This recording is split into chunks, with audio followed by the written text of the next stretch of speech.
You pride yourself on high standards. That is how you operate. You hold yourself accountable. You don't make excuses. And somehow you're surrounded by people who aren't stepping up.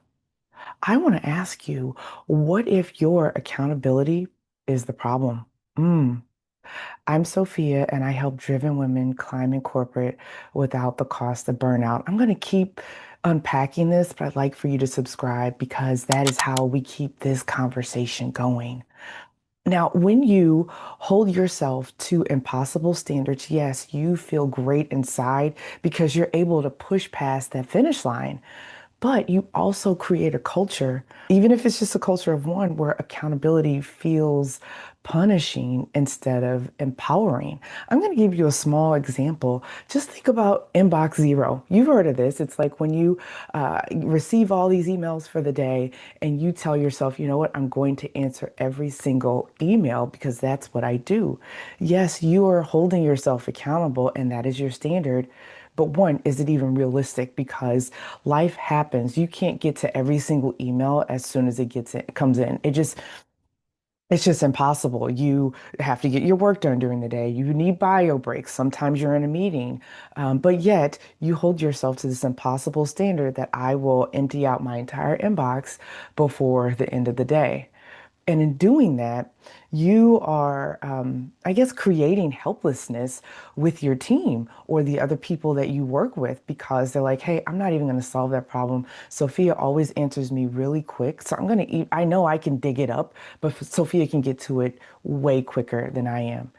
Yeah, let's not do that. Because what we're doing is we are encouraging people to not give their best because we're giving way too much.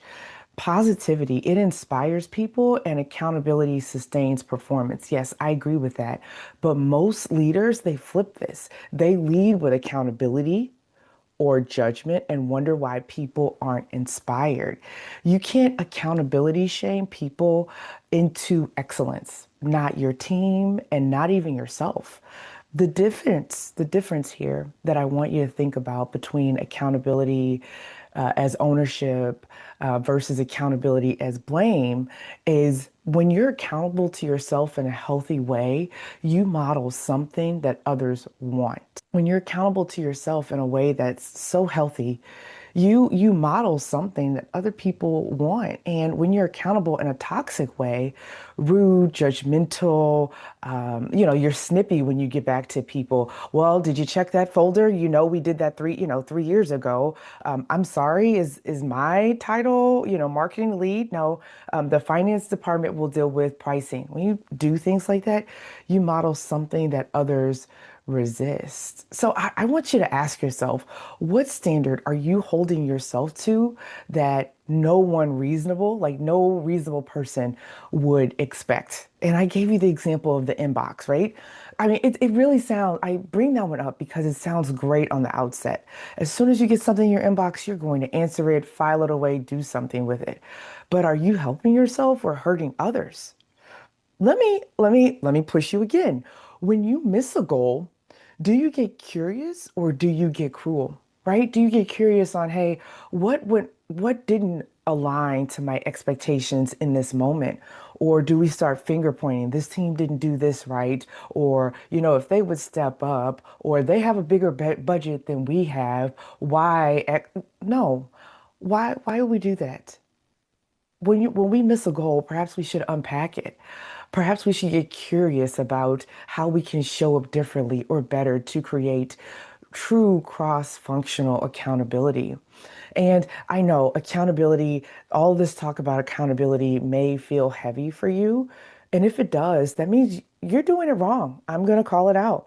What would it look like if accountability felt like power instead of pressure? I want you to sit with that, right? Because when we lead ourselves differently, we're tapping into our power. We're not leading with pressure and we're not pressuring other people.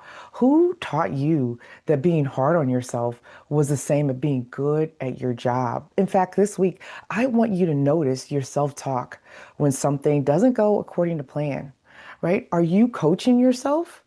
hey, if I look at this differently, I could have done this better, or I communicated this differently, or are you scolding yourself? And I ask because when I had my high visibility role that I loved, I had this title that I loved bragging about it, but it came with so much pressure. What would I do? I would excuse myself to the bathroom and tell myself that it was self-talk, but I was a drill sergeant. I was like, get it together, do this right now. They hired you for this job, instead of leading with grace or care, or even being like Phil Jackson, best coach of the Chicago Bulls, right?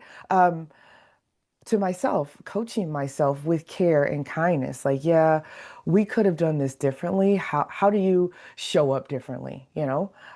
If you pride yourself on high standards, you are holding yourself accountable, right? And I don't want you to make excuses, because somehow we're surrounded by people who aren't stepping up.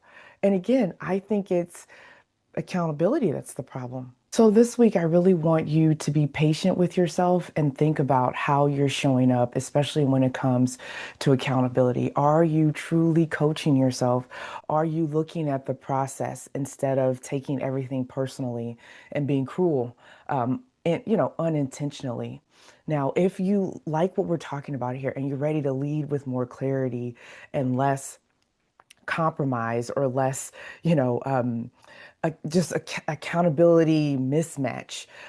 I work with women who want to keep their high powered roles and these high standards without burning out, shrinking down, or ghosting their lives.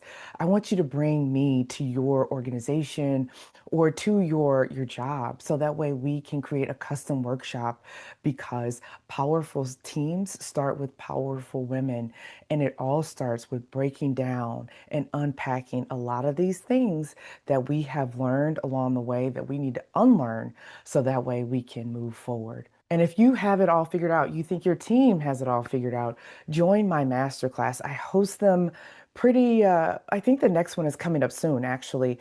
Check the show notes, click that button to join my masterclass, because that's when we roll up our sleeves and truly look at thought exercises and habits that can help us lead ourselves differently. Did you subscribe to my channel? Tell me. You did. Okay, you subscribed. Did you subscribe?